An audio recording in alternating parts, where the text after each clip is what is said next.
Trump shocked the press gathered in the White House back in February when he first uttered that phrase, Riviera of the Middle East, unleashing a wave of backlash, some of which he embraced. But now we have a bit more meat on the bone, thanks to reporting from the Washington Post. Now, the paper says that there are numerous proposals floating around, with one which would see the Gaza Strip turn into a, quote, trusteeship administered by the United States for at least 10 years, while it's transformed into a gleaming tourism resort and high-tech manufacturing and technology hub.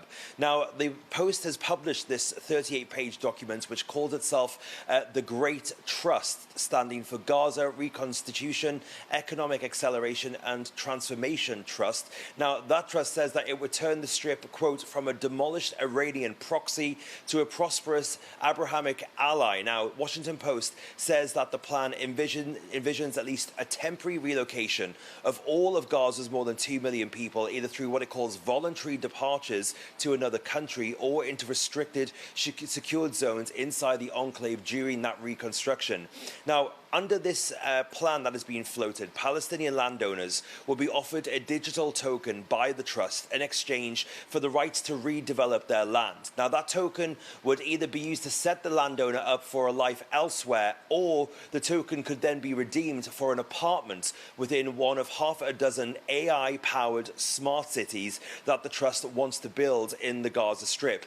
Each Palestinian who leaves will be given $5,000 cash, as well as money to cover 4 years of rent payments and a year of food. But how that system would work isn't immediately clear. Now, it should be said that the White House and State Departments haven't commented on the proposals, and it's unknown if this is the plan that Trump is indeed pondering. But we have heard numerous plans like this over the last few months to pay Palestinians to leave Gaza and resettle them in other places like Libya, as well as Ethiopia and Indonesia. Israel has been in talks with those countries, and the head of Israel's spy agency Mossad came to DC in July to seek US help to convince countries to take hundreds of thousands of Palestinians. Now, the Israeli government says that a relocation like this will be voluntary, but it is, of course, hugely controversial, and many analysts are labeling it as a war crime.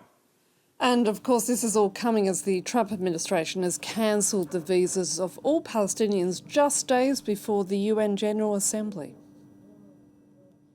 Yeah, this reporting coming from the New York Times this time. They are saying that US officials have increased restrictions on Palestinian passport holders, effectively suspending approvals of a whole host of US visas to the diaspora. Now, the new measures that we are being made aware of in this reporting were told to US embassies in a cable on August 18th, and they will effectively impact the ability for Palestinian passport holders to travel for medical treatment